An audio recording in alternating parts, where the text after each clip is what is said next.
You are so much welcome and your presence is highly significant. Your council sits at the heart of the implementation of the ideas and policies we will discuss.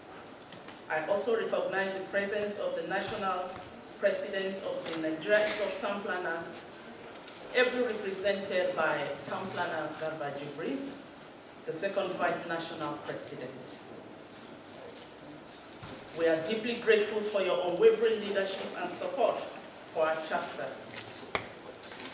The President of the Town Planners Registration Council, also ably represented by our own very dear own Town Planner Zalea Ahmed, FNITP, MNI.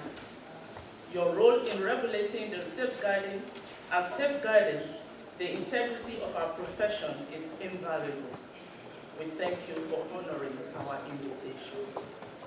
This year's theme, Regional Development in the Federal Capital Territory, rethinking public sector-led development of Abuja satellite towns, is particularly apt and timely. The Abuja Master Plan envisaged a balanced pattern of growth, with satellite towns playing a complementary role to the federal capital city by accommodating population growth, stimulating economic opportunities, and reducing pressure on the city center. However, the realities today reveal significant disparities. Many of the satellite towns still grapple with inadequate infrastructure, poor service delivery, and weak governance system. In recent years, the Federal Capital Territory Administration has introduced important reforms and interventions to address these challenges. These include new policy measures to monitor growth, enforce planning standards, and ensure greater compliance with the Abuja Master Plan. Reforms in land administration have been rolled out to curb speculations, promote orderly development, and enhance investors' confidence in the satellite towns. In addition, critical infrastructure expansion projects have been undertaken to bridge the urban-rural divide. There is currently an effort to review the master plan. This is also a significant step towards producing a forward-looking framework that integrates regional development strategies with sustainability and resilience. While these efforts underscore the vital role of the public sector in shaping balanced regional development, they also raise critical questions on inclusivity, governance, and long-term sustainability. What happened? It is this question that today's deliberations seeks to interrogate. We are privileged to have with us an erudite scholar, Town Planner Dr. Yakubu Bununu, who will present the lead paper on the central theme of this year's event and set the tone for our discussions. We are also delighted to host two distinguished professionals who will further enrich our discourse.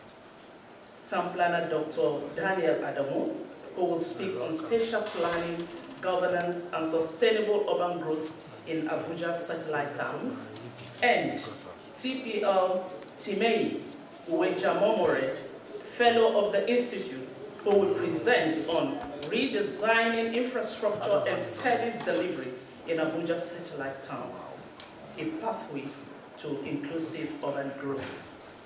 These sub-themes are highly relevant and closely aligned with the ongoing policy and institutional frameworks, reforms shaping the future of the Federal Capital Territory. Distinguished ladies and gentlemen, Town Planners has always served as a platform for reflection, dialogue, and policy advocacy.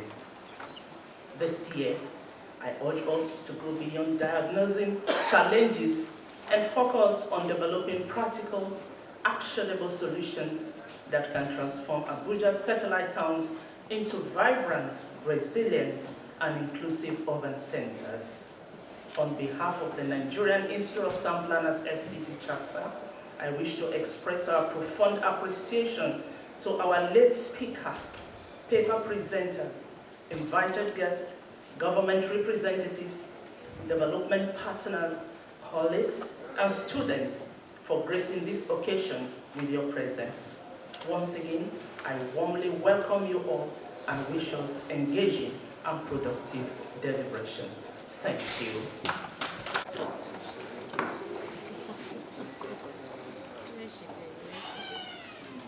Thank you very much, my chapter.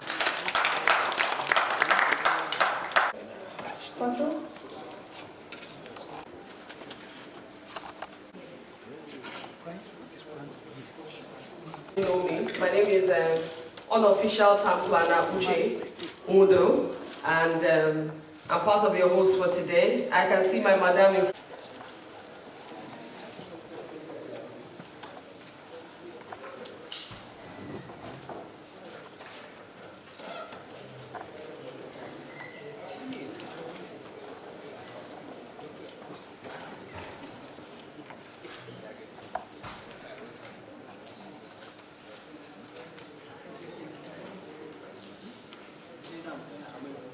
ensuring that people are distributed in a way that supports economic activities and enhances their quality of life.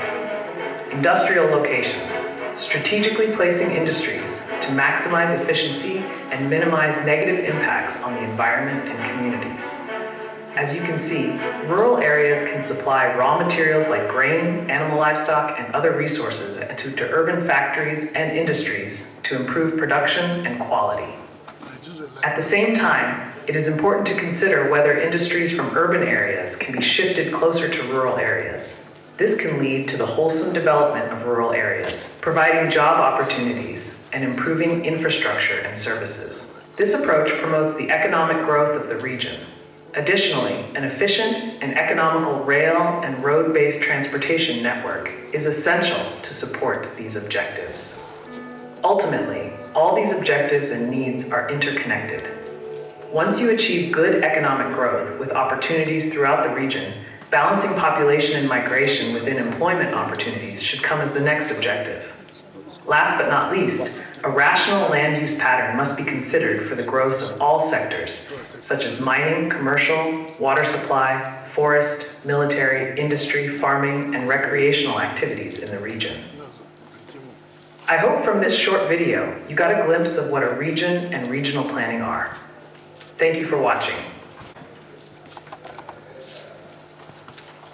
For today, on our Google list is Town Planner Rekia Ahoeza Fashe, FNITP, the National Chairman of the National Chairman Association of Women Town Planners in Nigeria. I'm so used to NITP. I think I need a round of applause. Thank you. A round of applause.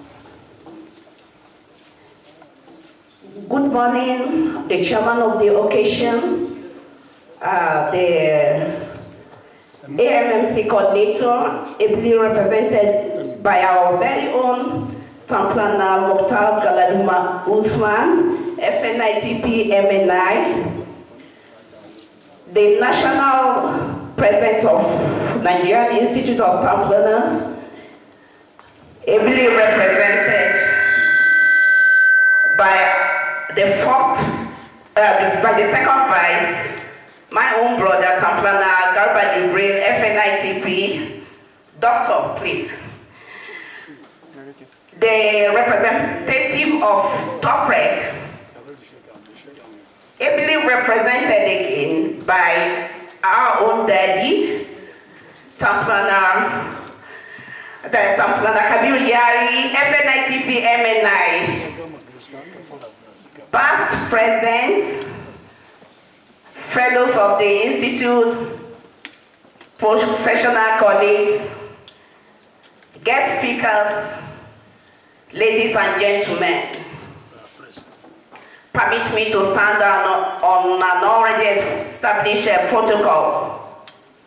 I'm here this morning to present the goodwill message on behalf of the Association of Women Town Planners in Nigeria. My name is Town Planner Rekia Ahoeza Fashe, FNITP, FICA, the National Chairman of Women Town Planners in Nigeria. It is with profound honor and delight that I, on behalf of the Association of Women Town Planners in Nigeria, AWTPN, extend warm felicitations to the Nigerian Institute of Town Planners, NITP, and indeed the entire planning community on the auspicious celebration of the 2025 Town Planners Day. This year's theme, Regional Development in the FCT, Rethinking Public Sector-Led Development of Abuja Satellite Towns, is both timely and strategic. Abuja, as our federal capital territory, was envisioned as a model city with satellite towns designed to absorb growth, pressures while promoting balanced development. Unfortunately, many of these satellite towns continue to grapple with inadequate infrastructure, weak service delivery, limited economic opportunities, and poor integration into the overall regional development framework of the FCT. As town planners, we must critically interrogate the role of the public sector in shaping these towns, while government-led initiatives have laid the foundation. It has become clear that a paradigm shift is required, one that embraces collaborative governance, private sector participation, community-driven planning, and innovative financing mechanisms to deliver sustainable urban and regional planning. For the AWTPN, this theme resonates deeply with our advocacy for inclusive, equitable, and gender-sensitive planning. Satellite towns, when properly planned and developed, and also managed, can serve as engines of growth, innovation hubs, and safe, resilient community for diverse populations. Women, youth, and vulnerable groups must not only be beneficiaries, but also active stakeholders in shaping the development of these towns. I, therefore, urge planners, policymakers, development partners, and the private sector to work together in rethinking strategies for Abuja satellite towns, prioritizing affordable housing, efficient transportation networks, green infrastructure, and livelihood support. This approach will not only decongest the city center, but also unlock the full socio-economic potential of the FCT region. On this note, I commend the organizers of this year's celebration under the leadership of our own beautiful, amiable chairman of the FCT chapter of NITP, Taplana Queen Emmanuel Phillips, FNITP, creating such a thought-provoking theme. May the deliberations of this Town Planners Day chart a new course for integrated regional development and inspire transformative actions for the benefit of the present and future generations.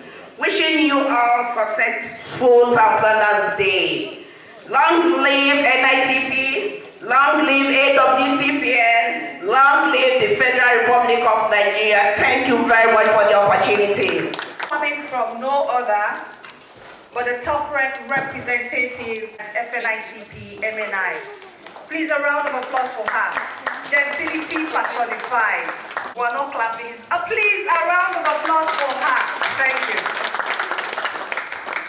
Organizing this workshop. The theme is apt and timely. In view of that, the President of TOPREC wished to call for proper collaboration between NITP and TOPREC, especially at this time when we have issues of conflict and competition between professionals in the built environment, and the issues are rearing heads, causing confusion and conflicts. So there should be proper collaboration and coordination between NITP and TOPREC so that we save our profession. Additionally, there is also need for collaboration, coordination, and proper relationship between SDS, the secretariats, departments, and agencies within the FCT to ensure that planning is properly placed in its right position. Coordination between SDS in the FCT is the only way we can resolve all planning issues. The President is also calling on the NITP Abuja chapter to ensure proper assessment of all planning issues and report to the TOPREC for adequate deliberations and necessary actions. In view of the above, I wish you a successful deliberations, and I hope we are not ending these discussions in this hall. We must take action, and not action only. We must ensure that we have proper coordination, and we have to set up our issues, not only the issues, we must set up implementation strategies of our issues. All the best. Thank you very much, ma'am. Short and precise. Please. Even though I've just been told to give a good message, but I've been in the system for quite some time. I told somebody that I was a national secretary in 1990 to 1992. That's when I was a national secretary of NITP. So I'm very pleased to see the arrangements and the commitment of FCT chapter. Even if some people are late coming, but in their hearts there is demonstration of full support in the profession, because I've been seeing the financial commitment, how people pay, how organizations are going on. I think it is very important we keep this spirit and we organize ourselves, because when a house is divided, it cannot stand. And that is why the goodwill message from the TOPREC president is very important. Two, the topic that is chosen is very, very apt, because we tend in Nigeria to segregate, to do sectoral planning. When you do budgeting in FCT, it is usually sectoral. Roads, infrastructure, this, as. But it is known that whatever sector you have, it will have to have location. That is why the issue of spatial planning is very important. If you have the roads have to be located on the ground. And the ground has to be integrated with the plants. The same thing with the satellite towers, the same thing with the thing they show here. So this theme is very apt, and United Nations Economic Commission for Africa has been making a lot of argument how we should interact, how we should integrate economic and spatial planning. And I think it is a very important way. We have taken a very good step to do that. But just as the other speaker said, we should not just talk, but we should act. So whatever we do, we should articulate whatever we have taken and see how we can follow up with the authorities. That is why I commend the chairperson for inviting key persons. I can see the coordinator for AMAC, but I think the FCDA executive secretary should be here so that you can push and the service secretariat. So next time we should look at those other things. Without taking much time, I think I could be talking if I so like, but I thank you all and I appreciate all of you, and I hope you will understand the issues so that you can become better persons, better informed. Not only better informed, it will translate into your work. Thank you very much. Yari Kabir, FNITP, MNI. Thank you very much, sir. Around something that I picked. He said, a house that is divided, they will share coke and biscuits. Please tell me how that is. Here I follow NITP. In fact, Gabriel has not inducted me. So NITP all the way. But by the end of the year, I will still go and collect coke and biscuits under the tree. Let it not look like we're dividing the house.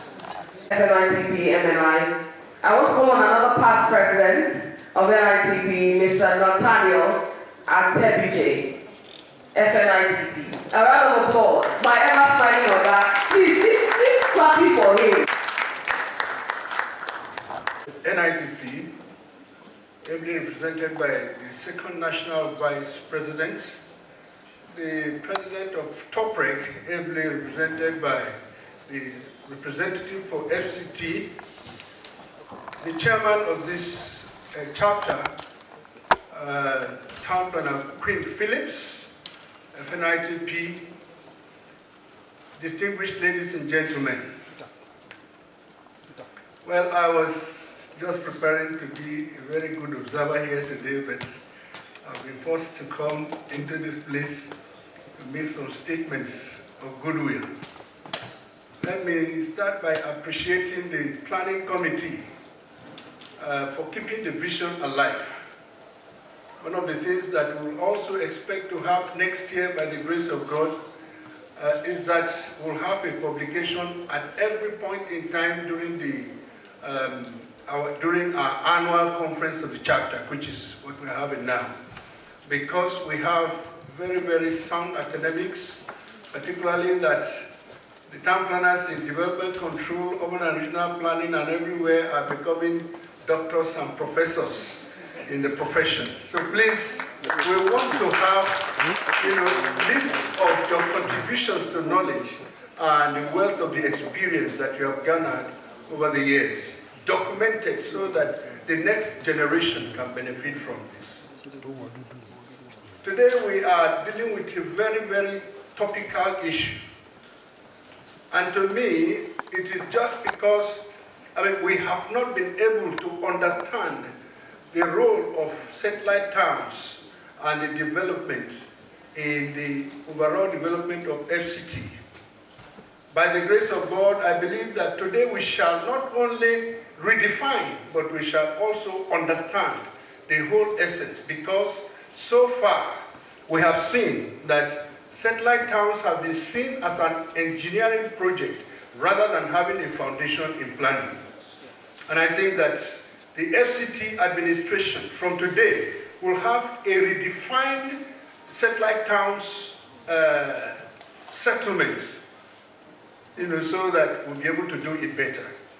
I recall that some years ago, when we wanted to when a bill was going to the National Assembly for the Satellite Towns Agency, we wanted it rechristened Satellite Towns Planning and Development Agency, because the planning component is out, and where there is no planning before engineering, it's only retrofitting a bad garment. So I think by the grace of God, we are going to redefine and re-understand, replan, and develop the satellite towns within the FCT.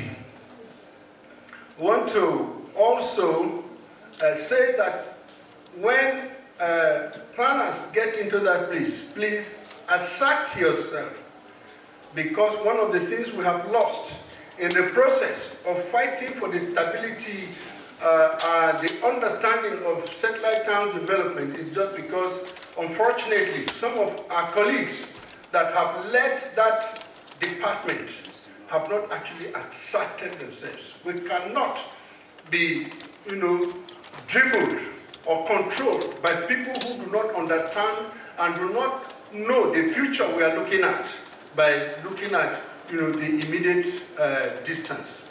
Therefore, on this note, I want to appreciate all of you for coming, and particularly the planning committee again. This is how to live. Planners only make business when the right thing is done at the right time by the right person for the right purpose. And today, we have started early. Thank you. Keep the spirit alive. God bless all of you. Garba Jibril, FNITP. Please, a round of applause for him. Let me borrow from the MC. He said NITP all the way. A very good morning to everyone here. My name is Town Planner Garba Jibril, FNITP, the second national vice president of the institute.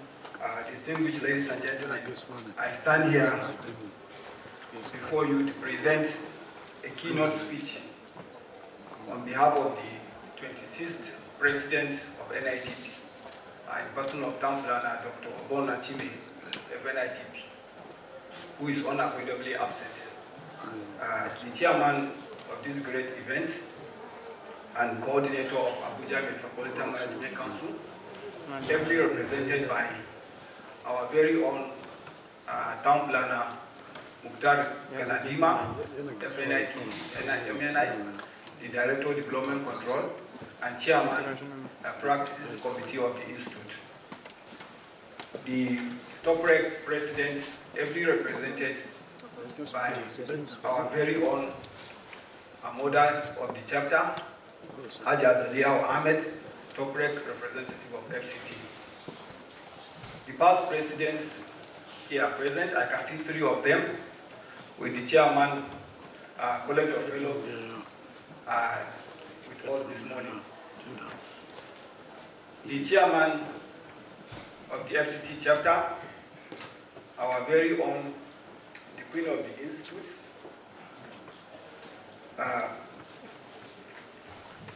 past chairman of the FCT chapter, please, because this is FCT affairs, for the record, I will appreciate all the past chairmen here present to kindly stand up for recognition. I can see about 6 of them.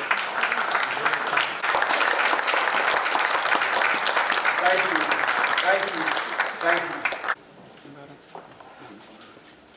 Our able women in town planning, the leadership is here, and I can see the members here, both at national and FCT chapter.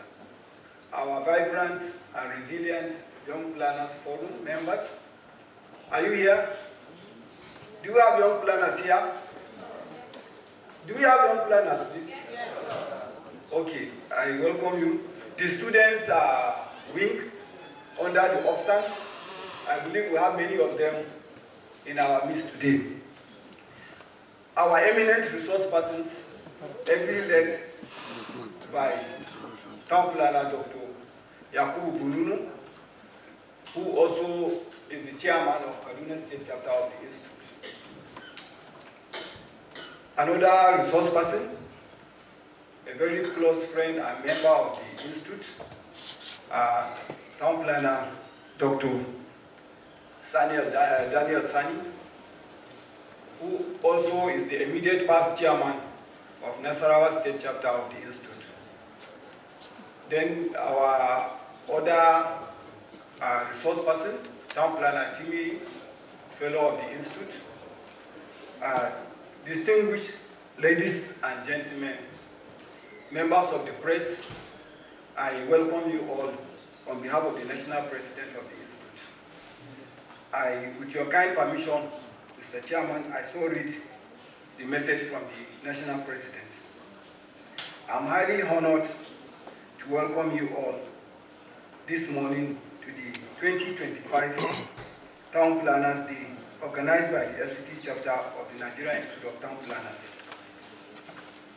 The Town Planners Day has become a regular annual event by the FCT chapter of the Institute, which aims at bringing together professionals, government officials, and stakeholders to address relevant issues related to urban and regional planning in the FCT in particular and in Nigeria in general.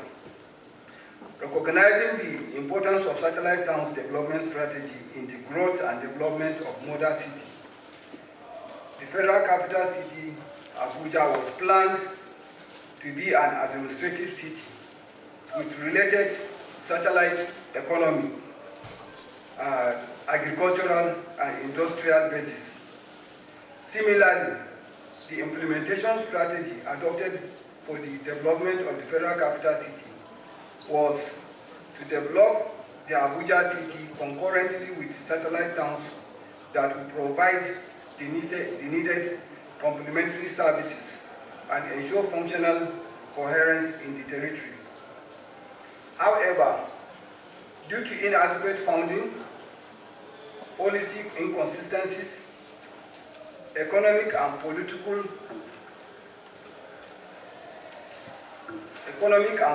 exigencies, priority has always been given in the development of federal capital city to the detriment of the satellite towns, thereby leading to their degeneration into slums. Accordingly, the theme of this year's Planners Day, Regional Development in the FCT, Rethinking Public Sector-Led Development of Abuja Satellite Towns, is apt as it came at a time when the FCT administration is focusing on satellite towns and satellite towns infrastructure development in the designated satellite towns in the FCT. Ladies and gentlemen, as the winner of numerous presidential awards, the FCT chapter is one of the best chapters in Nigeria.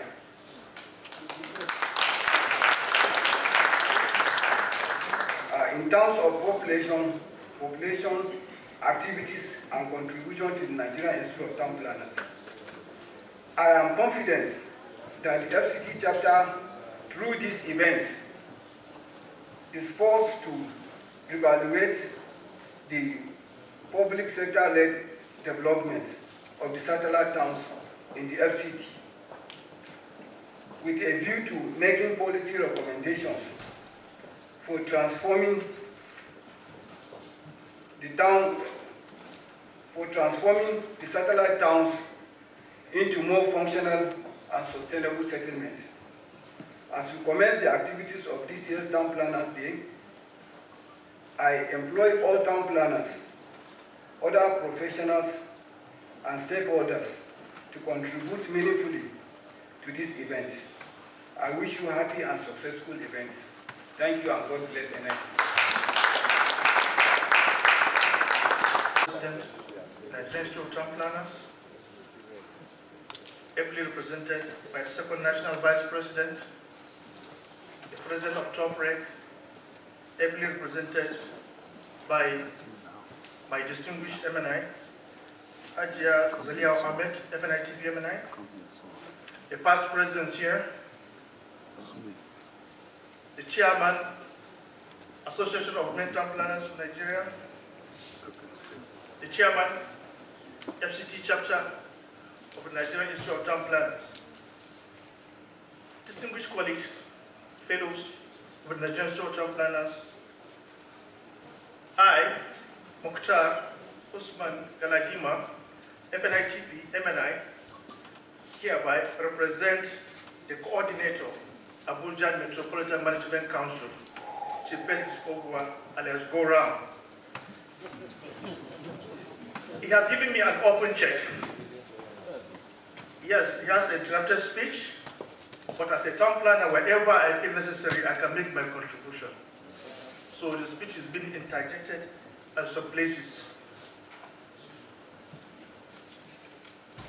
Speech by the chairman of the occasion at the 2025 Town Planners Day, organized by the Nigerian Institute of Town Planners, NITP, FCT chapter, on Wednesday, 27 August 2025. Theme, Regional Development in FCT, Rethinking Public Sector-Led Development of Abuja Satellite Town. The President of the Nigerian Institute of Town Planners, the Chairman and members of the FCT chapter, distinguished professionals, ladies and gentlemen, good morning. It is a great honor to be here today as the Chairman at this year's Town Planning Day. Let me commend the NITP FCT chapter for keeping this tradition alive and for choosing a theme that goes straight to the heart of Abuja's future, regional development in the FCT, rethinking public sector-led development of Abuja Satellite Town. One of the reasons canvassed for the relocation of the FCT was for even development among the different sectors of Nigeria. Hence, we can see that regional development is an abrasive factor for Abuja's existence. When Abuja was conceived, it was to be more than a capital. It was to be a model city, well-planned, inclusive, orderly, and indeed a city center. We see wide roads, green spaces, and carefully designed districts. But step into satellite towns like Kubwa, Kashi, Nyanya, Buari, Gwagwalada, Kuji, and Abaji, and you see another reality. Poor infrastructure, housing shortages, long commutes, and limited opportunities. This imbalance is clear. The center thrives, but the periphery struggles.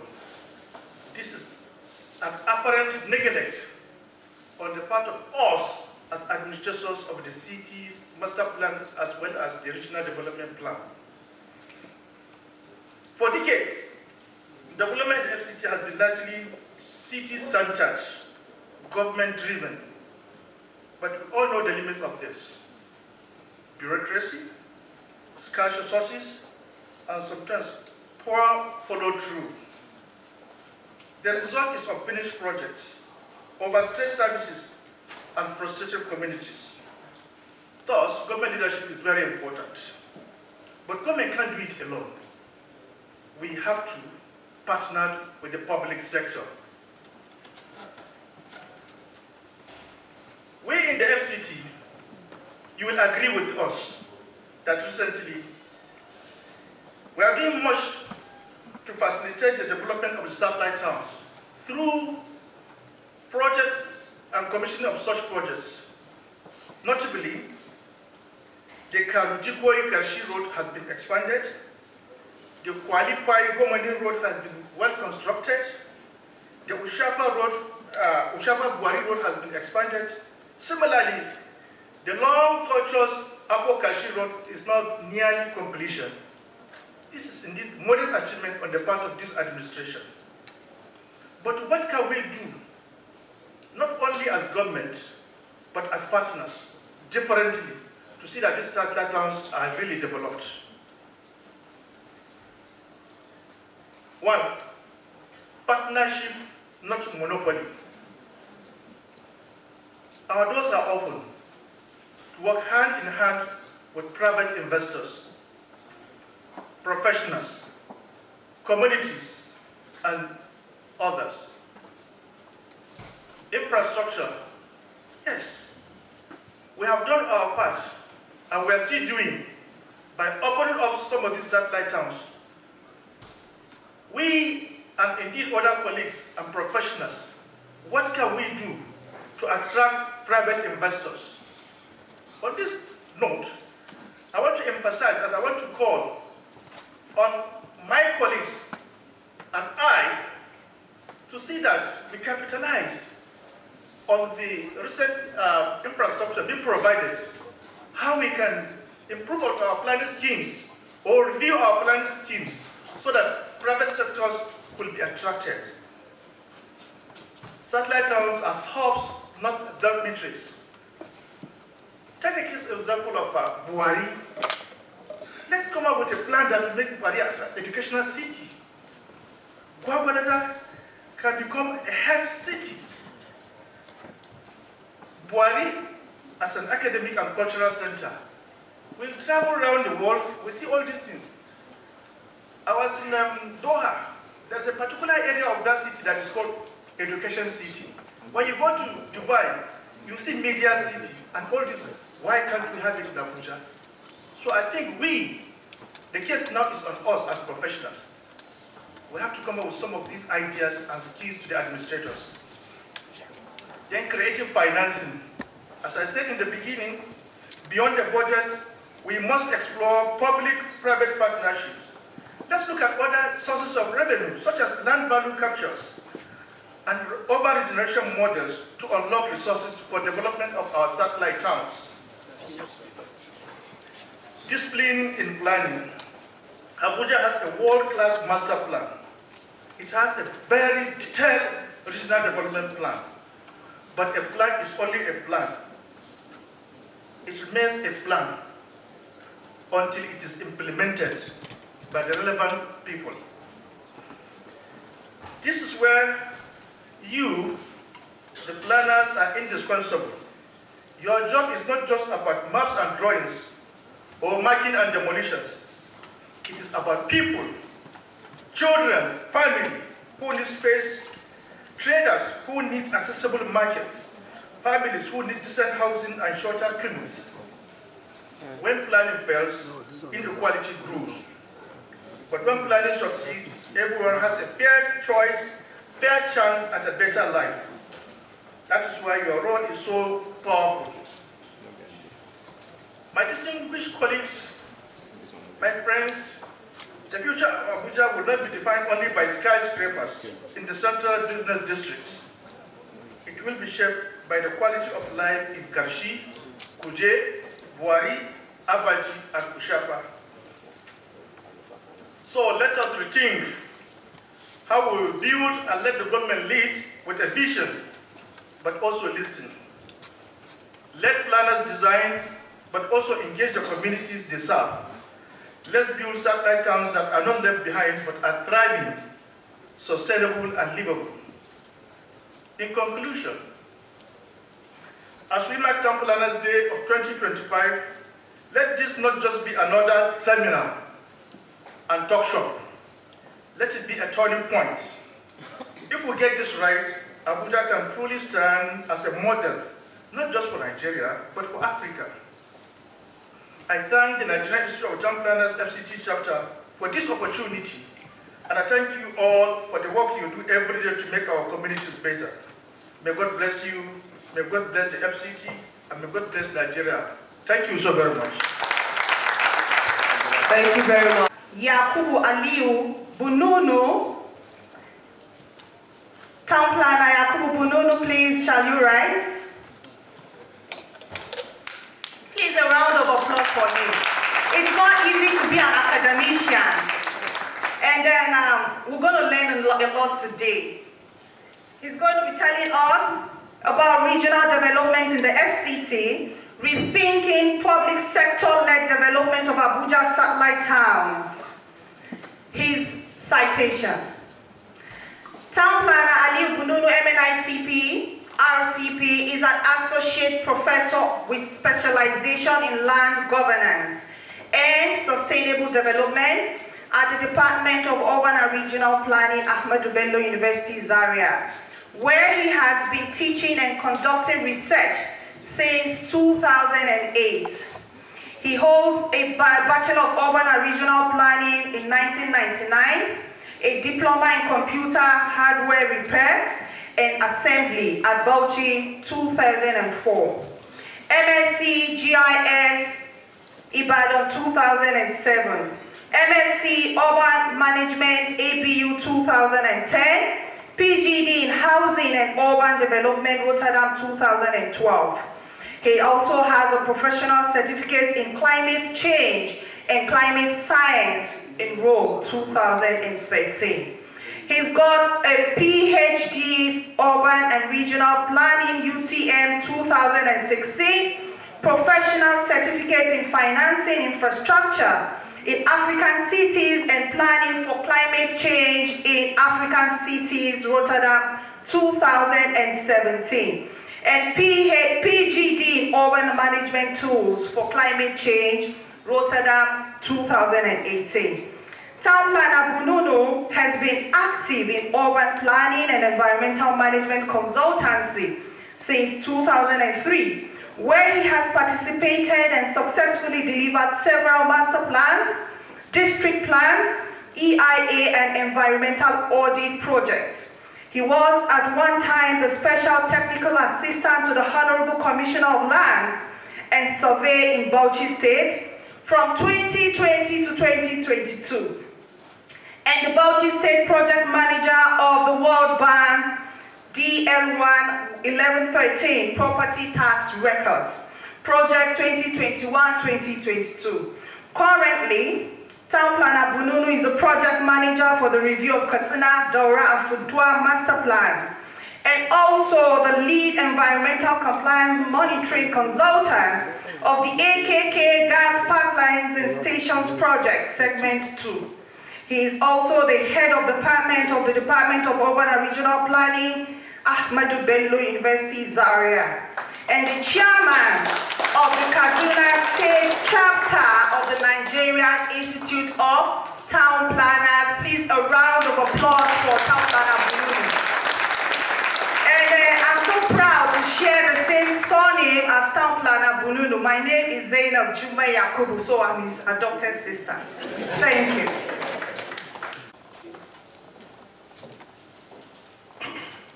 Very forward reciting protocol, the government brain, as well as Town Planner Mukhtar Galadima. First of all, I want to appreciate the FCT chapter of the Nigerian Institute of Town Planners for once again inviting me to speak at the annual Planners Day for 2025. I think this is my third time as a speaker, first in 2020, and I think somewhere in 2022 or so, alongside Professor QC, and then now in 2025. Actually, my first presentation in 2020, if any one of you can remember, was about urban governance and service delivery in the FCT. And I had a rider to that topic. I said, time for a rethink. Perhaps not too many people paid attention, when I made that presentation. Incidentally, at that time I was asked to take a topic of my choosing. And it was something I was wondering about around that time. So I developed a paper out of it. I'm really glad today that I was given a theme, that aligned with that previous presentation, and the people that have come up here before me, especially Town Planner Mukhtar Hadima. I was just making a remark to my colleague, Dr. Daniel Adamu. I said, Oga has already delivered the paper. What then are we going to talk about?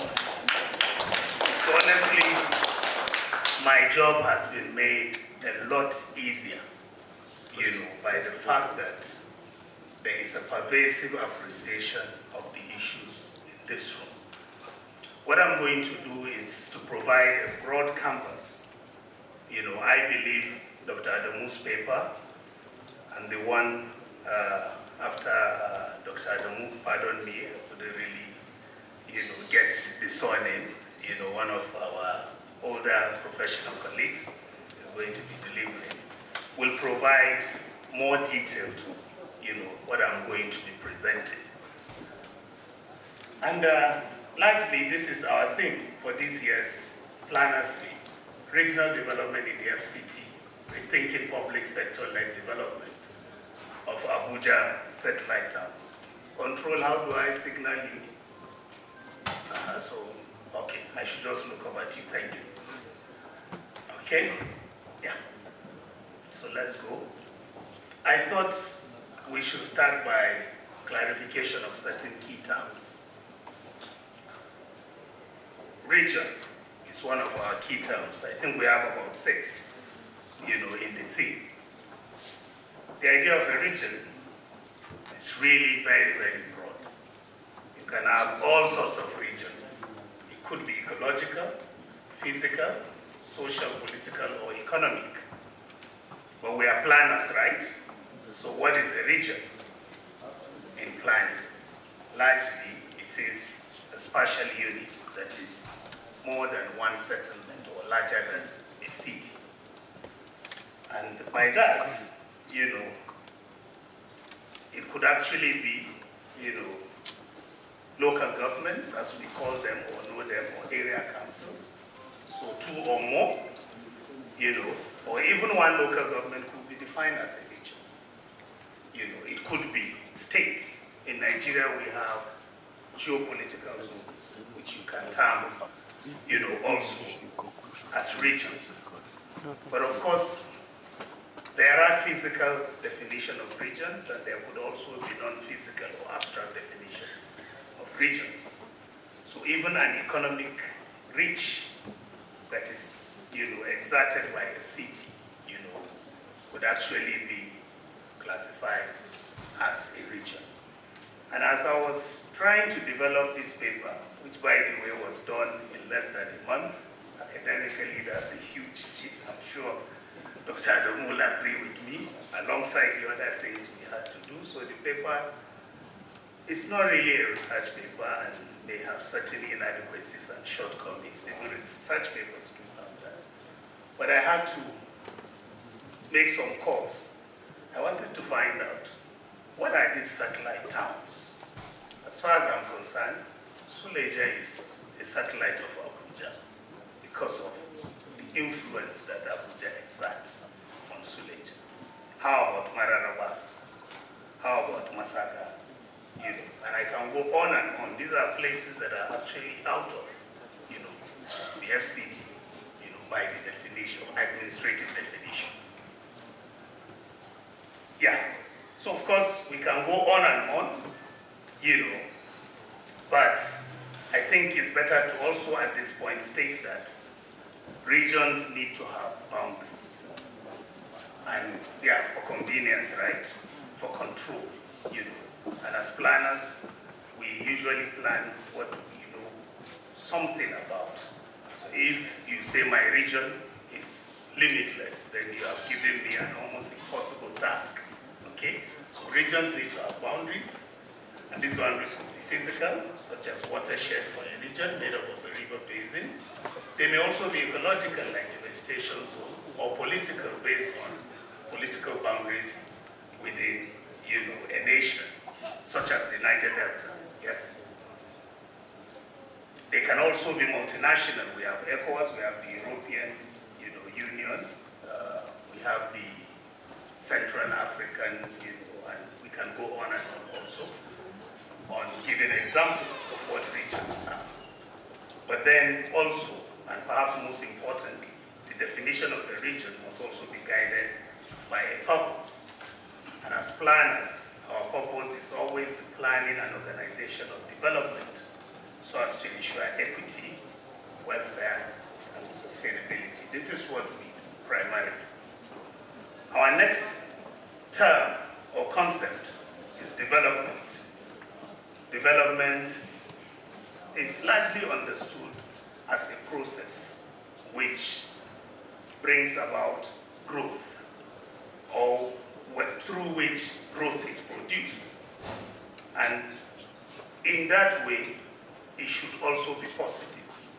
Development does not have any negative connotations. Ideally, development shouldn't have negative connotations.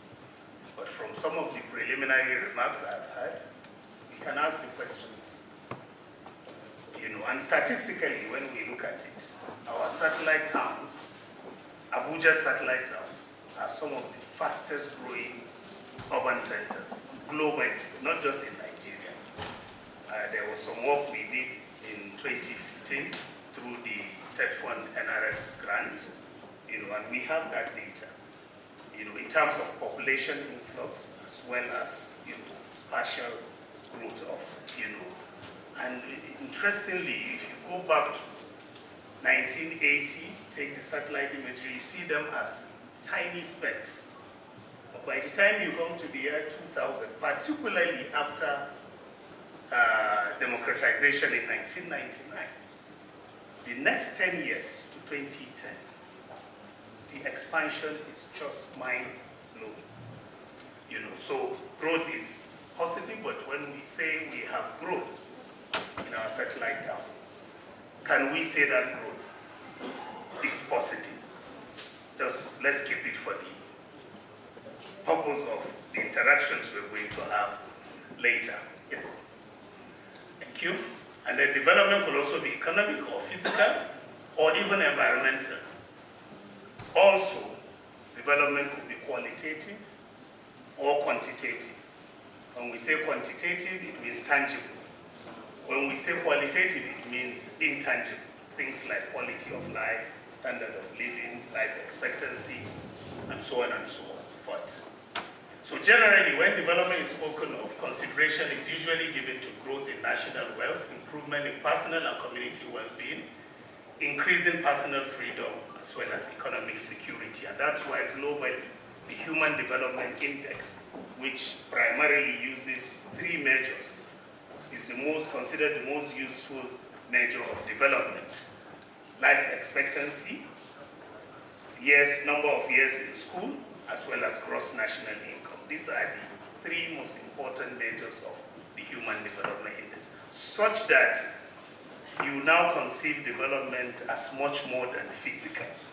Because by the time you bring in life expectancy, then the issue of health and well-being, quality of life, security, those non-tangible aspects of growth or development are also captured. Yes. So in today's discourse, we are looking at development as a process that produces positive and sustainable change in the circumstances of improved well-being and welfare of the population on a regional scale. That's for development. Our next concept, I think the third, is a satellite town. And when I was looking at the literature, I actually saw that living conditions in satellite towns are actually supposed to be better than living conditions. That is the key assumption. That those inner city pressures, the congestion, and some of those things that make life stressful in the main city or in the center, are supposed to be non-existent in the satellite towns. So the question is, our satellite towns. So it is somewhat smaller, planned, and expected. You don't need to worry about driving and so on and so forth. Okay? But the key, I got a response on Pugwa only. I don't know if that's accurate, but that says a lot. That these towns are supposed to economic ties and commuting patterns. Let's go to the next one, please. Also, satellite towns are expected to have these 4 attributes: purpose, governance, economy, transport links. So as we rethink the development of our satellite towns, we have to look at how much of these attributes. If you have, for instance, Kubwa, what purpose does it serve? I had comments about dormitory towns. Usually dormitory towns are not economically viable, and then you wonder where you belong. You commute stressfully to the main city, and then the main city has a daytime population, that is maybe like, 2 times more than the night population, and then you are back in your dormitory and the next day you repeat the same circle, okay? So the purpose needs to be defined. Satellite towns are not supposed to wait for decisions from Area 11 by the definition of governance. They are expected to have their own governance. I think Dr. Daniel Adamu will expatiate more on that. And then, of course, an economy. A big question to ask again is, does Abuja itself, the FCC, have an economy? I think, again, that is left for debate, because I have read a lot of reports that have suggested that, indeed, Abuja does not have a viable economy if you take away rent. Once you pull out rent and patronage, you find that you are left with nothing. So even the main city itself, we could say a lot, about it, but I think that's, for another day. Of course, transport links, we're doing something about it, right? Now we have the metro that has been revived, but I've always wondered, of course I have also heard that the alignment and the routing of the metro, informally I've learned that that is not what it's supposed to be, because I've always questioned, why are these stations, in locations where I will have to take Okada, before I get to them. And when I'm, alighting from those same stations, I may have to call my brother or friend to come and get me. So transportation is very important. Now, a satellite time is also not a support. It's supposed to be independent and also multifunctional. By multifunctional, we are saying it should not just be residential. So again, as we rethink, the development of our satellite towns going into the future, these are some of the things we need to consider. There are very good examples from around the world. I will be pardoned for bringing Mumbai. The Indians will still tell you they are a developing country. You may criticize me for bringing Milton Keynes here in London, but again, we are aspiring for best practices, right? So it's also important to bring these kinds of examples. Next, please. Now, rethinking. This is critical to what we are going to be doing today. Because when I got this theme, I took it for granted that we are not satisfied with the status quo. That's what it suggests, that I was given an already pre-selected thing to talk about, or, title. It meant that we are unsatisfied. So, but how do you rethink? It's such a powerful word, honestly. What it means is that you have thought, right? But you want to do it all over again. You believe perhaps you thought wrongly, or you made some mistakes, right? So you're open to change, reflection, maybe even transformation. And it can take the following directions. You may want to rethink a decision where you weigh pros and cons, where you look for fresh perspectives or alternative options. And I'm very glad that the Director of Development Control, spoke about looking at public-private partnerships as one of the ways out, okay? And then also curious about how others have approached similar choices. And in that respect, we are spoiled for choice. The PPP side that you were talking about, there are very good examples, of such models somewhere around the world, that have worked to, excellent effect. And sometimes, in conversations, I always make this remark. I always say that, look, this development is nothing spectacular anymore. You have so many examples. I'm not saying take whatever you see elsewhere and it must work for you, no, but let it be the foundation, from which you develop a framework, and then from there see how you can adapt to your own peculiarities, okay? Now, the next aspect of rethinking is rethinking a belief or assumption. This is where people are usually stubborn. In some literature, you call it the lock-in. In transformation science, when you want to create change, these are some of the things you have to fight. When people are entrenched in their positions, and you always hear, no, but this is how we have been doing it. Why do you think, you coming here or being appointed the director will change anything? Usually when a new director comes in and has that first meeting, and presents his vision, the first reaction from 70% of the staff will be, look at this man, we've been doing it this way. And we've seen many directors come and go, soldier come, soldier go. But we were still here, okay? Especially with beliefs, because you're going to be challenging long-held views. You're trying to explore new philosophies or ideologies, and you're looking for evidence or counter-arguments. Here our examples should suffice, Then, of course, rethinking a goal or plan. Is your current path still aligned with your values? This is what we do sometimes when we do the review stage, right? In monitoring and evaluation, and even in our planning practice. Remind me, in the planning process, what do we call it? Is it review? Yes.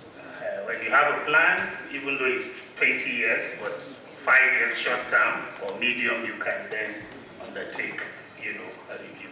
Next, please. Our remaining two are public sector led, and Abuja, of course, we know Abuja, right? Our beloved capital city, seat of unity, seat of the federal government of Nigeria, and so on and so forth. Public sector led, again, that's the big villain today, right? We are saying public sector, you have not taken us anywhere. I believe that's where we are starting off. You haven't taken us anywhere. So we want to rethink, how we have been doing things. So it refers to initiating policies or projects driven primarily by government. It has its own merits, because issues of equity. Remember, the private sector, one thing you have to be careful again when dealing with the private sector, the motivation is profit. Nothing more, nothing less. It's about the bottom line. Government or public is different in the sense that, if government wants to provide X services and is going to cost Y dollars or naira, and government is able to make that Y dollar, provide the service, and perhaps get back that Y dollar to be able to continue to provide the service, government will be okay. But of course, that's in an ideal world. It never happens. There is no government anywhere in the world that needs to provide services, requires a certain amount of money to provide those services in a day, in a month, in 1 year, that is able to raise that much money in 1 year. No way, there is no government like that, and that's why you look at long-term financing instruments and so on. We'll be borrowing a lot from the terminology of the Director of Development Control. Like I said, you already started or even finished the presentation. There are very innovative ways of raising revenue, but we must have to recognize, very critically, that this urbanization we are seeing in the FCT region, that is the wealth. It is this expansion that can provide, the necessary financing, but I think we have, not paid attention to the possibilities, or the potentials that are there. Okay, next please. So it is important to know that we'll be guided by this concept throughout the course, but particularly rethinking will guide our conversation on where we came from, where we are today. Next slide, please. So this is the organization of my presentation. I've taken part 1, part 2, and 3. I'm not going to spend so much time on, because I think we are sort of on the same page. The existing situation or condition, already some people have started, that came before me, speakers before me have already started painting, a very poor picture of what we have. I'll be spending more time, on parts 4 and 5, then I'll conclude. Part 4 is about factors responsible for what we have today, and then part 5 will be our rethink. Next slide, please. So yes, we had the Doxiadis and Associates Plan of 1981. This exactly from my paper in 2022, where I spoke about regional development. I've defined as a region, and we have actually attempted to plan that region. Where we are with the plan today, I know in 2010 or thereabouts, there was an attempt to review the Doxiadis regional plan. I think that time the current governor of Bauchi State was the FCT minister. So the plan organizes the FCT into 5 planning areas, namely the capital, Abaji, Gwagwalada is on Oje planning areas. Next, please. These planning areas were supposed to constitute towns such as Kubwa, Kuje, Kwali, Gwagwalada, Abaji, Buari, Dusa, Alaji, Rozo, and Kashi.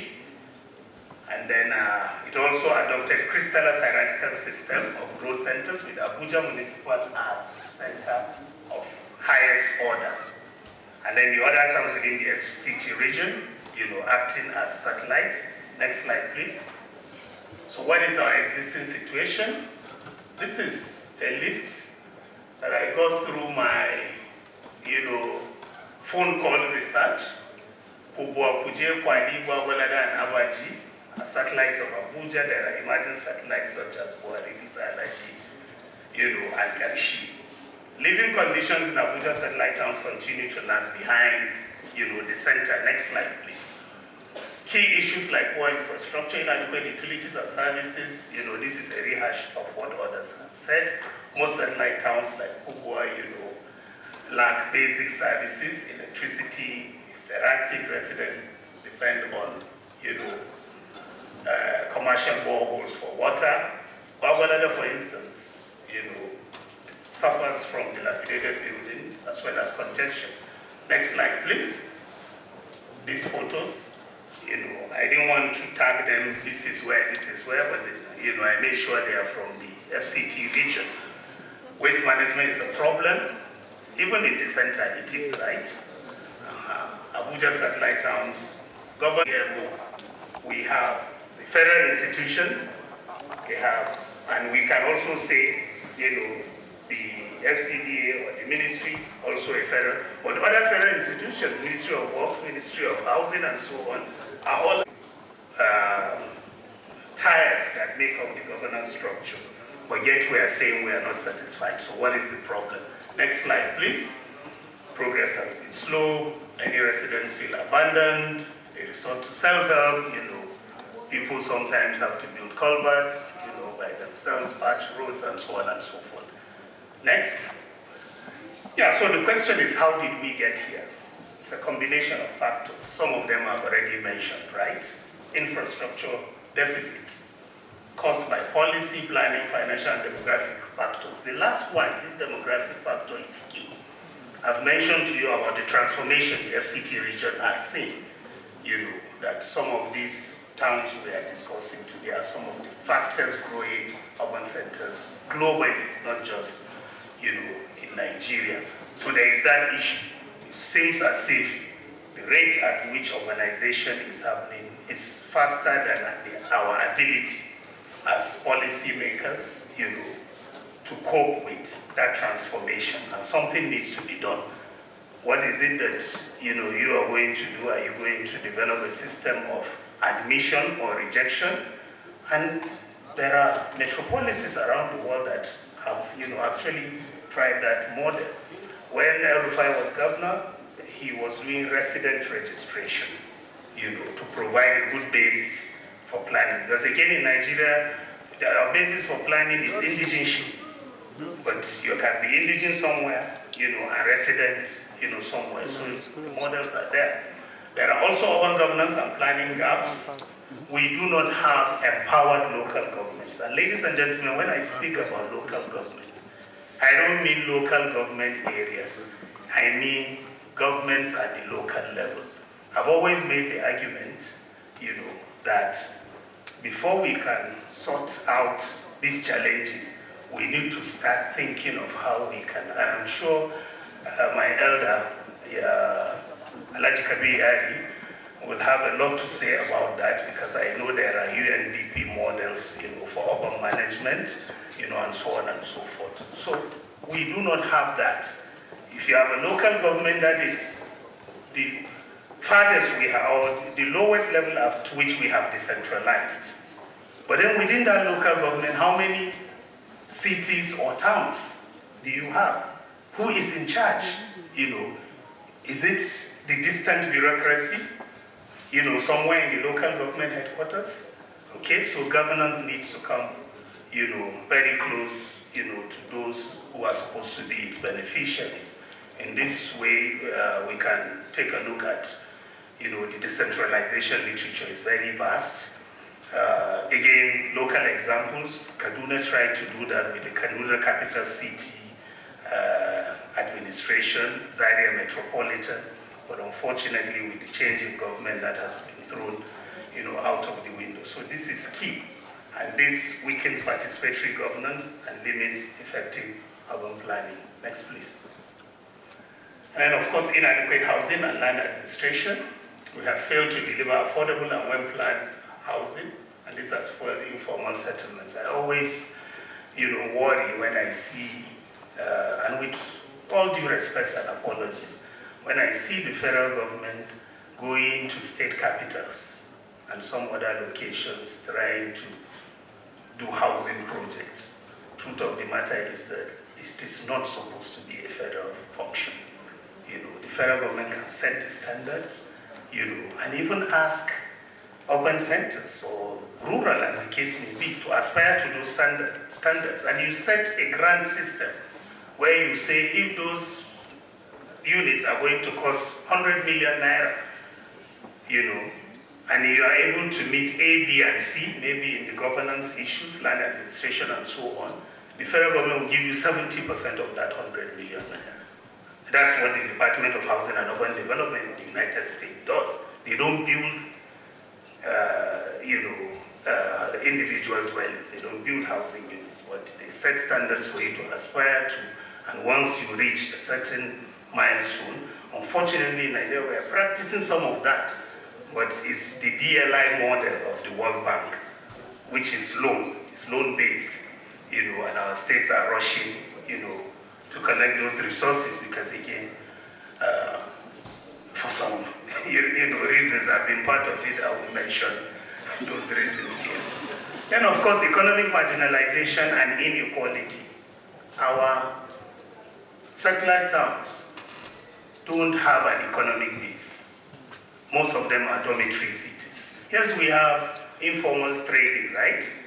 And a bit of commerce, but how much of that is properly managed? How much of its potential are we able to, harness? Next slide, please. So what is the way out? I think I've mentioned 4 key factors, right? Yeah, so this way out will be our rethink, right? To address these systematic issues, a paradigm shift is required. And this is one that moves us away from our reliance on the public sector and embraces a multi-stakeholder, decentralized model of regional development. The key steps to this shift: number 1, strengthening institutional coordination and decentralization. We need to start to have local government. We need to start to have urban politics, if I may even call it that. In other parts of the world, you see that mayors of large metropolises, like Rio de Janeiro, Istanbul, and so many others, Jakarta in Indonesia, rise to become national leaders because of the kind of politics and the kind of programs they are able to, Duterte of the Philippines was a mayor, and people said, no, come and replicate what you did, when you were mayor at the national level. We have a problem of crime and so on.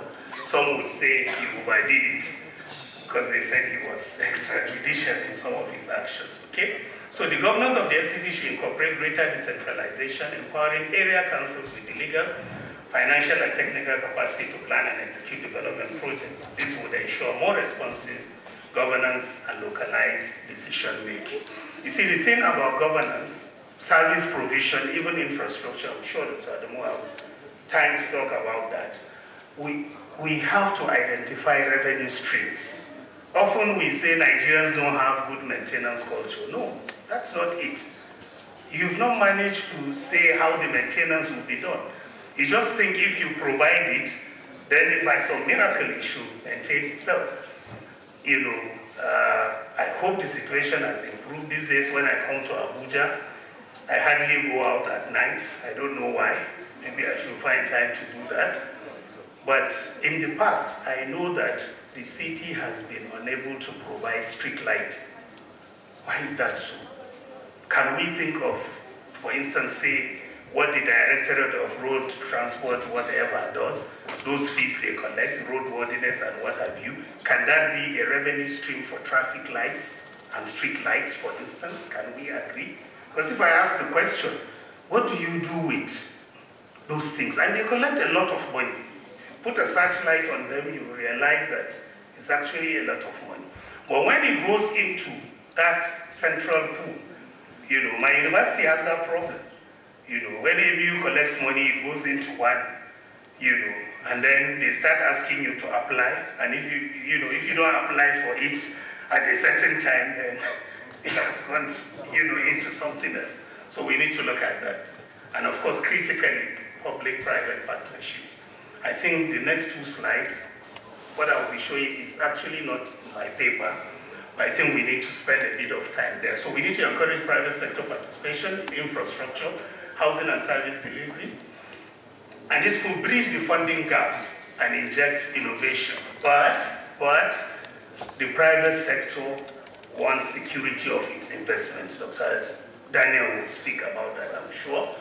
You have to, as public sector, your job is to provide the enabling environment for the private sector to be attracted, to bring in its money to put into housing. And in my paper in the year 2020, I described the different types of services, that a metropolitan government is expected to provide, and by their characteristics, things like waste management, water, electricity. Take it off government. The private sector will be excited about, going into that. The simple reason is there are services which to some extent you can define the benefits and you can meter, especially now with prepaid meters. Okay, so once the enabling environment is there, and one of the key things when it comes to enabling environment is the judicial system. We have to think that far. Even the judicial system has to be involved. Are you going to create special courts, call them mobile tribunals or whatever, who will deal with people who are bypassing, prepaid meters within 2 hours of them being caught? That way, you engender a lot of confidence, in the private sector, and they can go into it. Next slide, please. Okay, maybe, yeah. So this is it.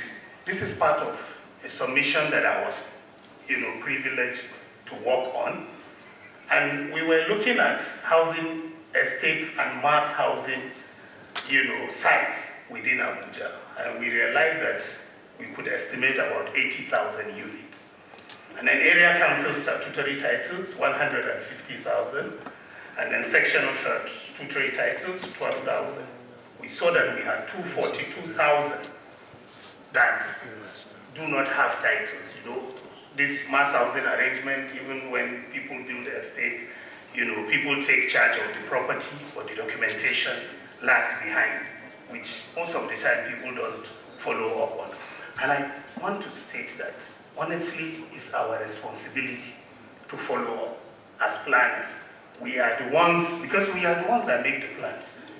We shouldn't wait for anybody to come and pay for it. We should be the ones to identify how our plans can be paid for. And for me, these are some of the avenues through which you can do that. So we did a revenue projection, from statutory title issuance of CFOs, and we said let people pay 200,000 naira application fee. This is 2023. That's 2 years, precisely September 2023, almost 2 years ago. And from that, we saw you would get 64.5 billion. How much is the allocation or how much do we need to develop Maitama 2, for instance, in terms of infrastructure? Next slide, please. And then we said, okay, for the CFO fees, annual ground rent, CFO preparation fee, survey fee and cost of plan, as well as registration, we said let all the applicants or property owners who have paid 80 million, 50 million for 3-bedroom apartment, 2-bedroom apartment with maid's room and so on, as they categorize them, terraces that go for 150 million or even more in Abuja, and we ended up with a revenue projection of 1.06 trillion naira on those very few titles, 200,000 plus. That's very modest, isn't it? Because again, this is supposed to be a pilot. So, Director, sir, these are some of the things we need to look at. Other senior colleagues in the room, urbanization is wealth. For us as planners, we are the custodians of those, or that wealth, not those wealth. We are the custodians of that wealth. The engineer doesn't know this wealth exists. You are the one that understands the spatial processes that produce this wealth. And then that's before we even start going into some of the innovative instruments that you were talking about. Land readjustment, what we call, Dr. Sharif, what is it called? Change of purpose. Land value capture. Issues of floor area ratio. You want to build more, how do we capture all of those things? But perhaps most importantly, how do we situate ourselves in a position where whatever happens with land, our key resource is land. Whatever happens with land, the planner needs to be aware. There are properties within the capital city, whose market value are in billions. Recently, I saw a search report of a piece of property in Maitama that has been valued for about 2.2, 2.3 billion naira. But I was shocked to see that the ground rent is only 43,000 naira. That's absurd.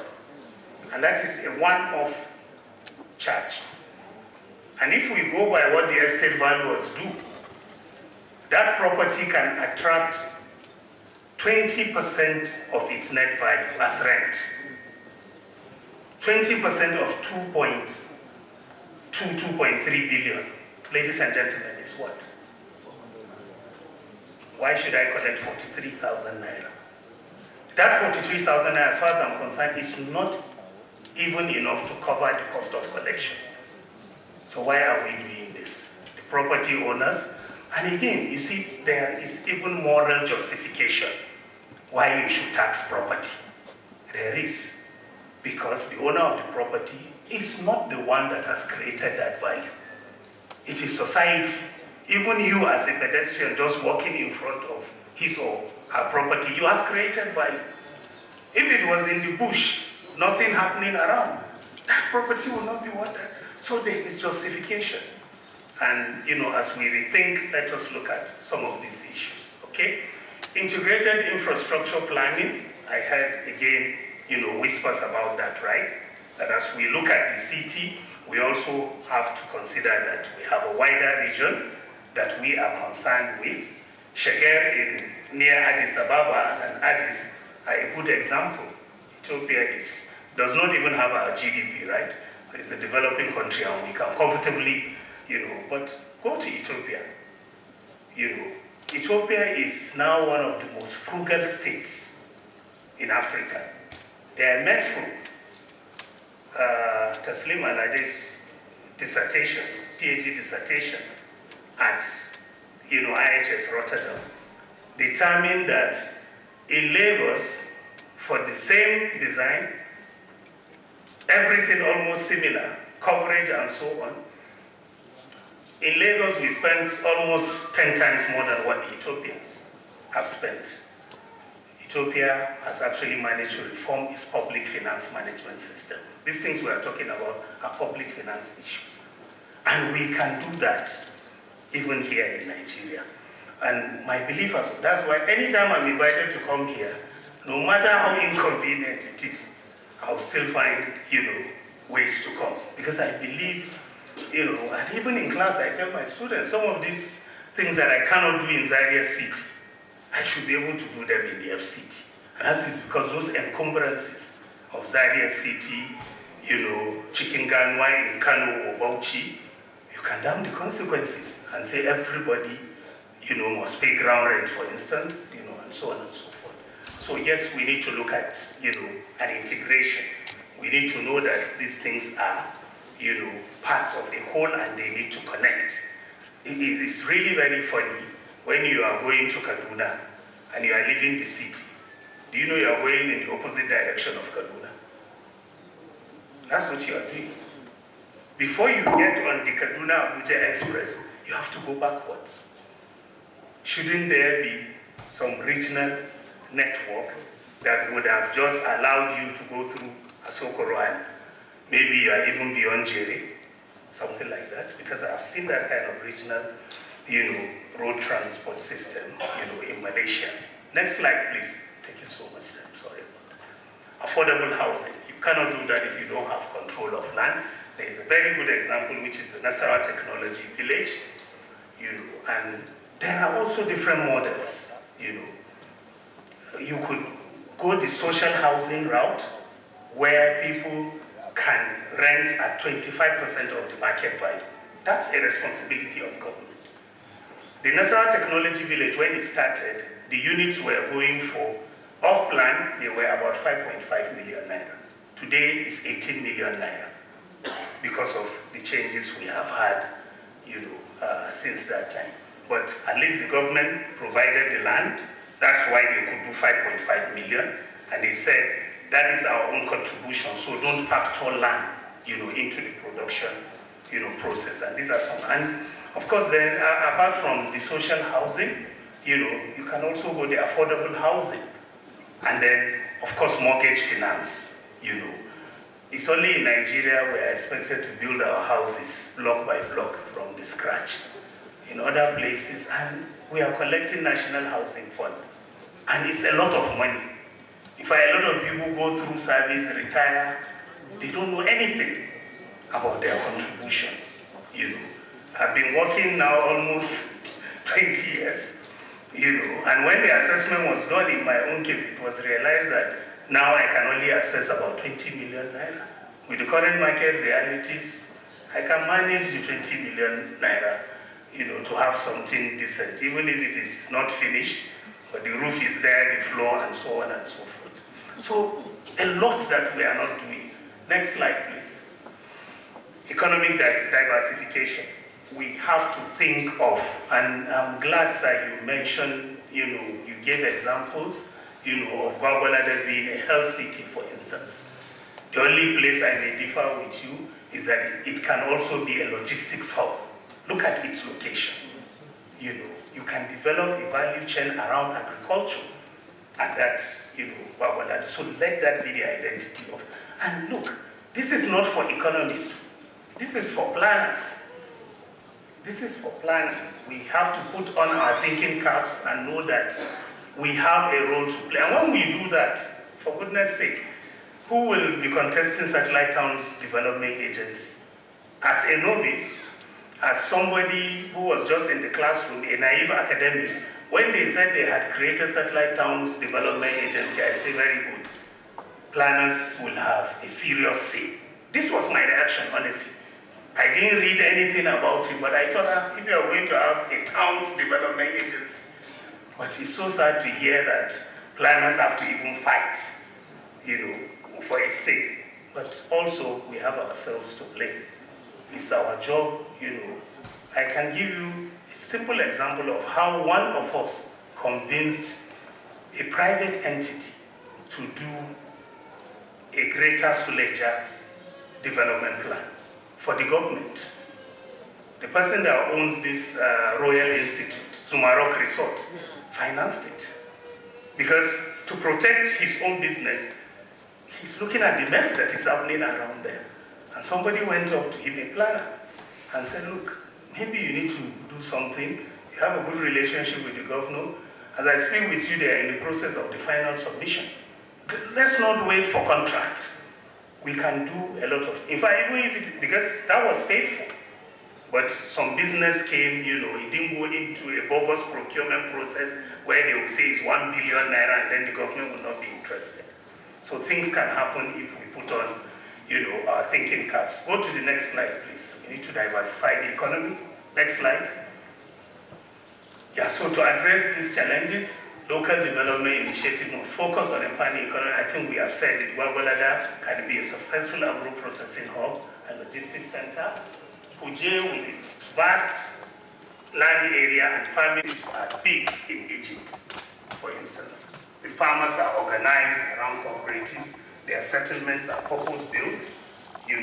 They pull resources together to export. So when you go to, European supermarkets, American supermarkets, you see a lot of things that we produce here in Nigeria. Why can't the just potato be on American supermarket shelves?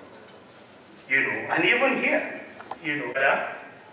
Kubo and Kwali, we are involving residents and grassroots in decision making.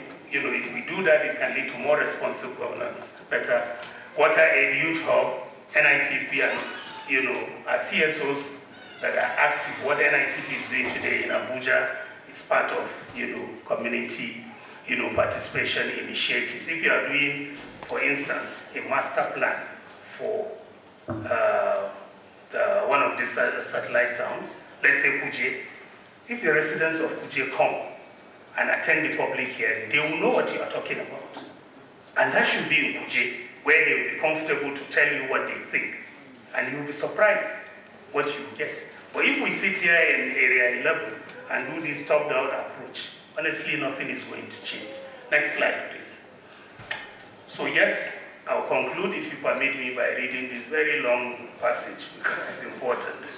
The future of Abuja's satellite towns depends on a shift from centralized top-down planning to a more collaborative, multi-stakeholder approach. By empowering local institutions, engaging communities, and aligning development efforts with the lived realities of residents, the FCT can achieve a more equitable and resilient urban landscape. One where satellite towns are not just extensions of the capital, but engines of growth in their own right. This requires a deliberate shift towards more decentralized governance, private sector involvement, and a stronger focus on infrastructure and service equity. Only then can the FCT achieve the vision of a truly integrated and sustainable federal capital territory. This is what rethinking public sector-led development of Abuja satellite towns entails, in my opinion, and requires. And this is what must be acknowledged and implemented. Thank you for your kind attention. A round of applause for him, please. My mentor didn't get tired of me when I was doing development. Thank you. While we're at it, we're just getting started.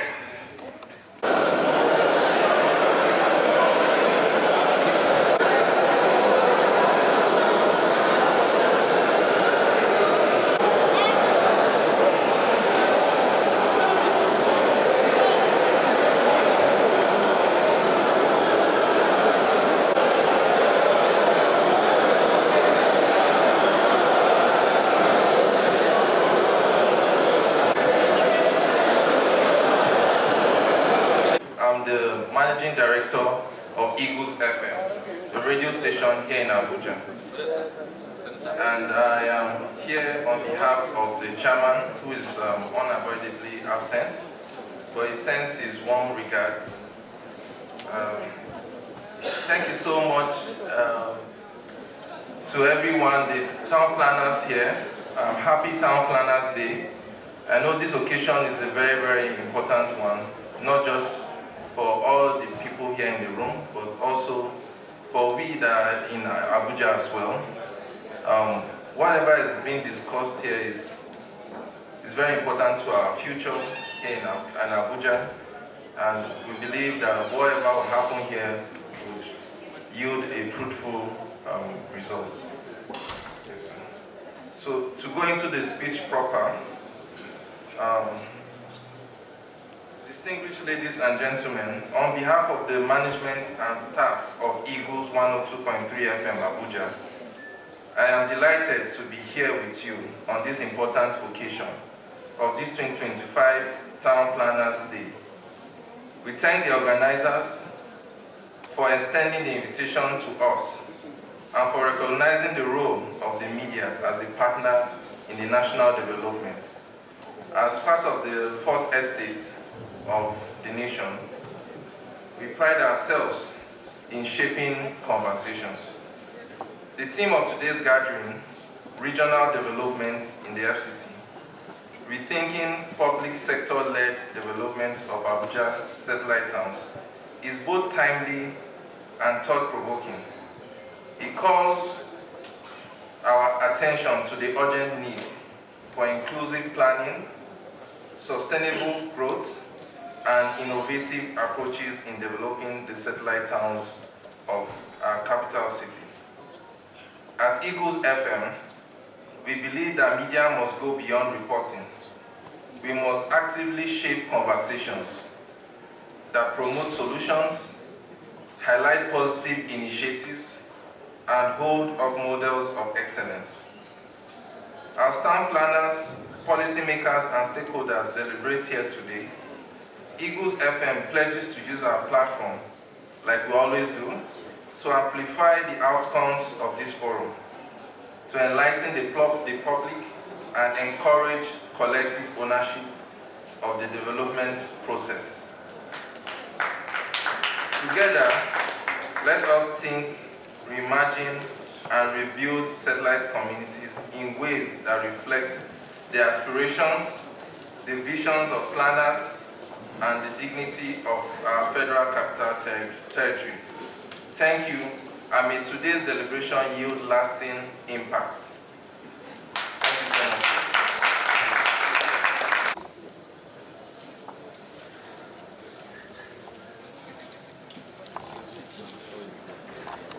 Eagles FM 102.3, Yusufu Aku.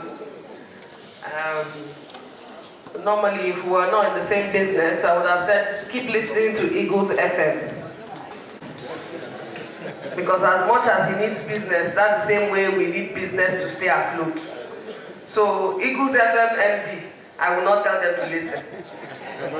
Adamu, MNITP, RTP, Dr. Daniel Adamu currently serves as the Deputy Dean of Student Affairs of Nasarawa State University, Kefi, and the Chairman of the Nigerian Institute of Town Planners, Nasarawa State Chapter. He is the second Vice Chairman of Northern Planners Forum, and immediate past Head of Department, Urban and Regional Planning, Nasarawa State University, Kefi, Nigeria. Daniel also currently serves as the Chair of the Volvo Education and Research Foundation, VREF, working projects in the two cities of Abuja, Nigeria, and Dodoma, Tanzania. The project is ongoing and promises to be a milestone contribution to the development and pedestrian infrastructure in Africa's cities. Dr. Daniel Adamu holds a Bachelor of Urban and Regional Planning from Ahmadu Bello University, Zaria, a Master of Science degree in Urban Management from the same university, and a Doctor of Philosophy in Urban Development and Governance from Erasmus University, Rotterdam, the Netherlands. He is a recipient of many awards, scholarships, and grants, such as the Volvo Educational and Research Grant, TED Fund Grant for the Academics, etc. Dr. Adamu has a working experience as a banker in the defunct Intercontinental Bank, a planning consultant and principal partner and CEO at Little Space Nigeria Limited, a consortium of planners, architects, surveyors, and engineers. He is a political enthusiast and active participant in the political space. In the 2022 primary election, towards 2023 general polls, he contested for the House of Representatives under the PDP to be party flag bearer for Nasarawa Total Federal Constituency, but faith had its own course. His democratic experience and credentials are valuable assets in his drive for effective development and governance of human settlement. He will be speaking on the sub-theme of the 2025 FCT Planners Week on spatial planning, governance and sustainability, sustainability, urban growth in Abuja satellite town. Thank you very much.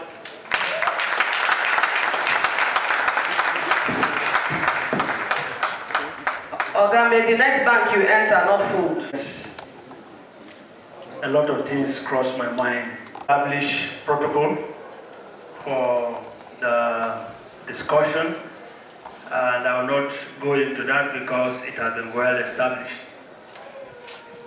Like I was saying earlier, I looked through the room, and here I have a plethora of my own lecturers, people who taught me, people who showed me the way in planning, my elders, my colleagues, and very interesting group of people. A lot are still my students. Ladies and gentlemen, thank you so much for this privilege, and good afternoon.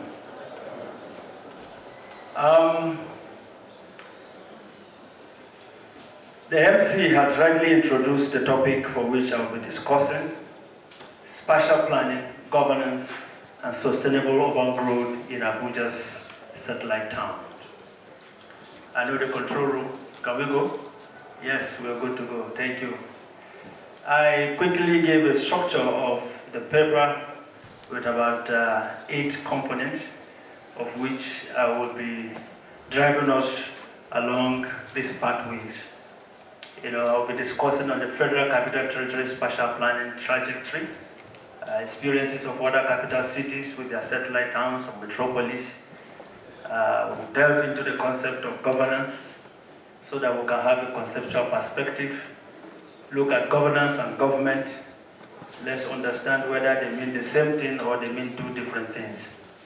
We'll also look at governance models, governance of FCT satellite towns and the development challenges facing it. And I'll be ending on governing sustainable growth and development of FCT satellite towns, the way forward. Thank you. Let's go on. All right. First of all, I had the responsibility of reintroducing us to the subject spatial planning. When I saw that, one of the key definitions that comes to mind, for which a lot of us here, one of those definitions that when we are woken from sleep, every day, anytime, is Lewis Kibble. Who understands Lewis Kibble? Yeah, we're all here. Exactly. Yes. He described spatial planning, or the nomenclature, town planning, some say country planning, different nomenclatures abound, but these days we have settled on urban and regional planning as the nomenclature. That is the art and science of ordering the use of land. Is that not? Yes. Yes. So I'm not going to take us back to our 100 level class, but just a refresher course for all of us here, planners, that we understand the root, because I know several other definitions abound. But I so much love that component of the dimensions for which Kibble brought into spatial planning, where he said it's an art and is a science. What a confusion. Perhaps somebody will be thinking, I thought when we got to secondary school, we have art classes, we have science classes. How are you in the middle, trying to bridge between art and science? But that is the reality for which we are bound to do. What then is the art? Art inculcates imagination, thinking of beauty. It covers, it embodies our emotions as a people, understanding the way of life of the people, the culture of the people, that is very critical to planning, and that we could not or should not look at this subject or the activity of planning far away from this core. That the people, their emotions, their desires, their way of life should be about what the epitome of planning. And again, the science perspective. One thing with science is about systematic way of thinking. It has to do with these three procedures of observation, guess, hypothesis, and experimentation. And that every process, for it to be scientific, you have to undergo these procedures. That beyond just our imagination, we have the responsibility of being systematic. And it is the nexus between these that spatial planning sits. And that it is our responsibility, while we imagine, while we prepare schemes, while we think of how we organize society, we must do it in such a systematic manner by what? Following scientific procedures. And again, I introduce one component, that beyond just the science or the art of it, that is the act. And the actors are the people in this room. It is your activity of interpreting the art and science of urban and regional planning that people see. It is how you interpret it, it is how you practice it, and who is the one benefiting or being exempted that matters a lot.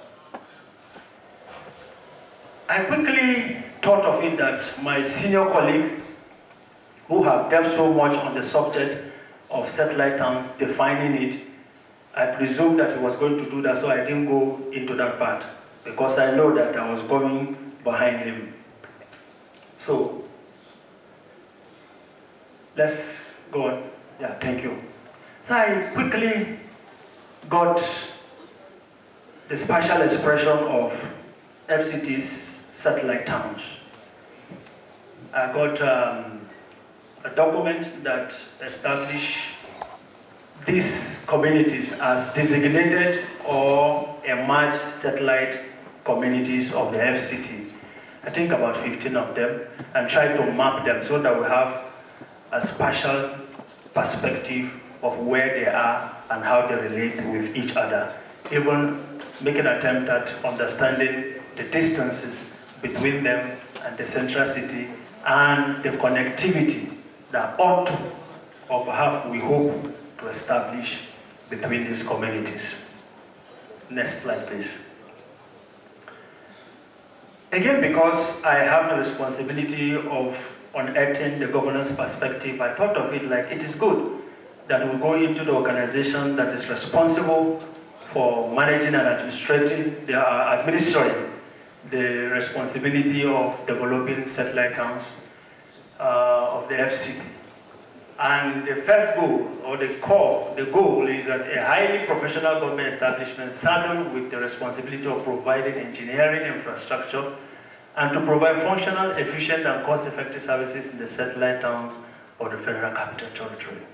From the objective, you will know, just like what our past president rightly observed earlier on, that the perspective to the establishment of this body had already excluded planning and is highly engineering inclined.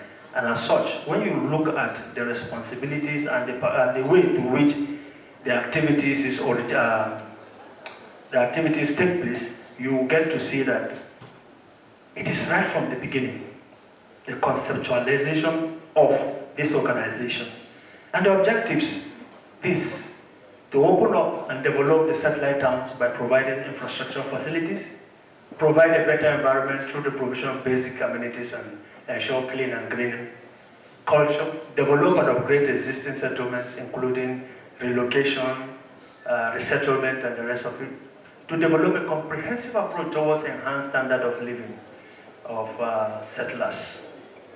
You see, the conceptualization of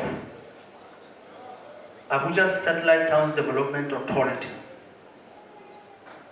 seriously undermines the place of planning. It actually assumes that another organization is responsible for performing the role of planning. And for her, it is to implement component. However, it will take us to the next component of, if there is such, and I begin to imagine that yes, there's a Department of Urban and Regional Planning that is responsible for planning of both the capital city and the entire hinterlands. But what is the level of coordination that is expected between that department and this department? Next slide, please. I quickly thought of it that it would be interesting that we see the trajectory, of the whole idea of the organization that is responsible, that should be responsible for managing satellite towns. We saw that in 1975, that the whole idea from the beginning, the Dr. Timothy Aguda report that led to the creation of FCT, submitted on 31st of December 1975. By 1976, the creation of FCT, designation of FCD with these responsibilities as clearly outlined. And by 2004, it became so clear through a presidential order that led to that same order led to the change in Ministry of Federal Capital Territory to the Federal Capital Territory Administration, and at the same time led to the creation of the Satellite Town Development Control Agency. So it became so clear that government now had interest in establishing special body for satellite towns development. However, those anomalies, like we have rightly observed, subsist right from the beginning. And now we begin to see the changes that occurred by 2007. The agency was downgraded back toward a department. And for us in governance school, we understand that this downgrading has implications as it pertains to state economy. Because when you have separate agencies, it somehow gives them that opportunity to take certain decisions and implement them. Although we know that definitely there are hierarchical orders of decision taking, but a department significantly reduces the ability of such a body to take decisions. And we'll see what have happened. By 2012, it was reversed from Satellite Town Development Department to what? Department of Satellite Towns Infrastructure. Furthermore. And by 2015, we saw again another change, reversing back from DSCI to what? STDD. Ladies and gentlemen, I am an observer in this and not yet a participant. But I know there are those of us who are in this house who have seen through this development. And I beg to say that you understand the consequences more than I do. I'm only trying to bring it to the core for us. I try to have a mental picture of the key challenges that are facing, though my colleague here have rightly itemized quite a lot. But I was looking at the department or the agency, whichever the nomenclature or the statutory positions were.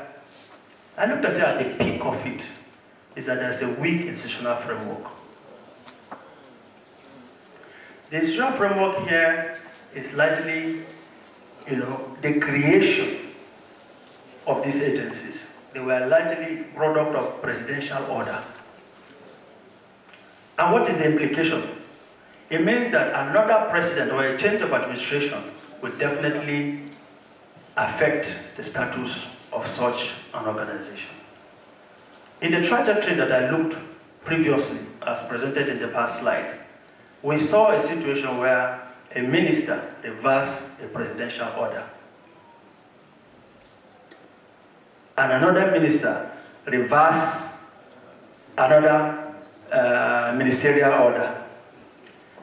However, if we have established strong institutional framework, like the national president rightly pointed when I was seated here, like he's already talking on my point that I wanted to present, that if this organization have gone through the National Assembly, established by law, the implication is that even if another president will have to go through that body to effect any change.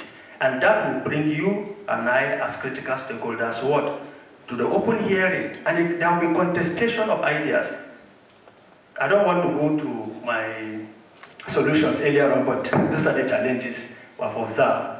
Again, the politicization of leadership. Yes, they could be professionals, but the appointing processes are largely political compensations. As an observer from the distant, when Satellite Town Development Authority or agency or department, as the case may be, becomes a position for compensation by ministers, by politicians, and all of that, the challenge becomes much more difficult for us as planners, as professionals. Because the leadership recruitment process into these organizations become quite challenging. Poor funding mechanisms have been rightly established, weak spatial planning framework. Yes, there are master plans, and I even made an attempt at reaching out to get master plans for these satellite towns. Quite a number of them. There was good attempt by the Department of Urban Regional Planning to prepare master plans for these satellite towns. But that's the kudos, so we can clap for ourselves on that ground. To be implemented. And when there is no coordination in the implementation process,